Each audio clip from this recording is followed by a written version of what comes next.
السلام علیکم. ہم جو ہے نا آپ بھائیوں سے انشاءاللہ گزارش کرتے ہیں کہ آج کی ہماری پہلی ویڈیو ہے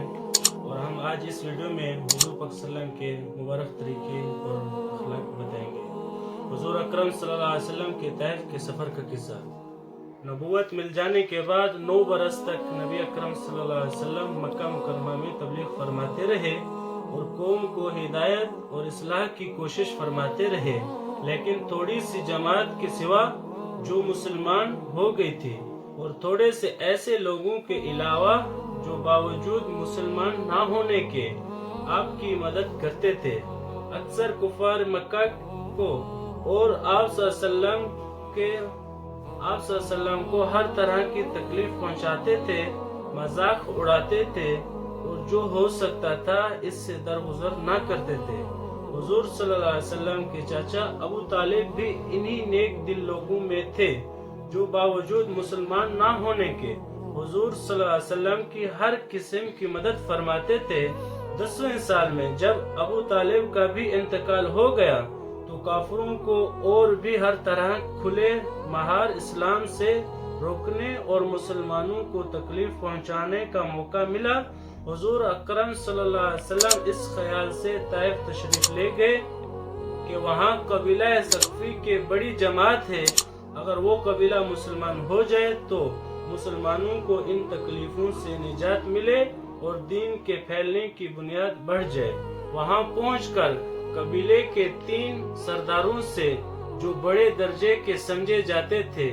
گفتگو فرمائی اور اللہ کی دین کی طرف بلایا اور اس کو اس کے رسول یعنی اپنی مدد کی طرف متوجہ کیا، مگر ان لوگوں نے بجائے اس کے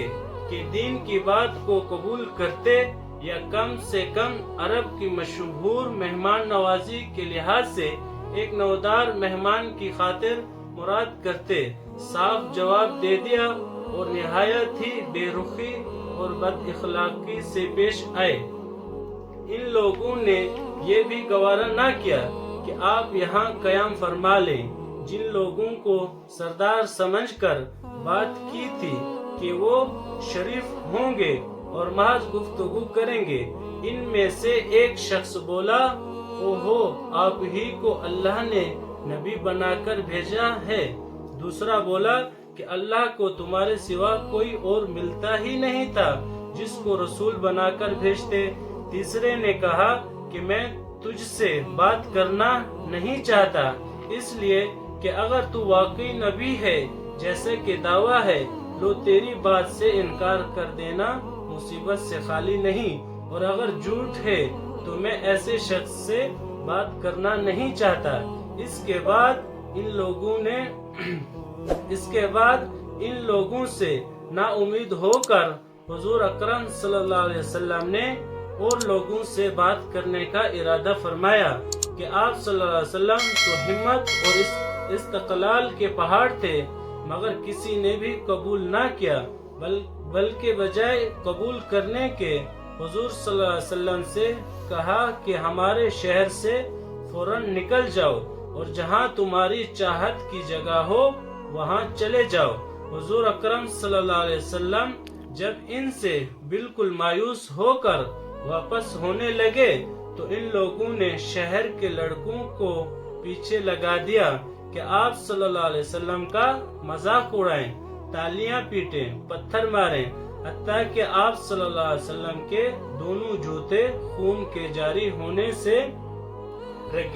رنگین ہو گئے. حضور اقدس صلی اللہ علیہ وسلم اس حالات میں واپس ہوئے. جب راستے میں ایک جگہ ان شریوں سے اطمینان ہوا تو حضور صلی اللہ علیہ وسلم نے یہ دعا مانگی. ترجمہ: اے اللہ، تجھ ہی سے شکایت کرتا ہوں میں اپنی کمزوری اور بے بسی کی اور لوگوں میں ذلت اور رسوائی کی. اے ارحم الراحمین، تو ہی ضعفاء کا رب ہے اور تو ہی میرا پروردگار ہے. تو مجھے کسی کے حوالے کرتا ہے، کسی اجنبی بیگانے کے جو مجھے دیکھ کر ترش روتا ہے اور منہ چڑھاتا ہے، یا کسی دشمن کے جس کو تو نے مجھ پر قابو دیا. اے اللہ، اگر تو مجھ سے ناراض نہیں ہے تو مجھے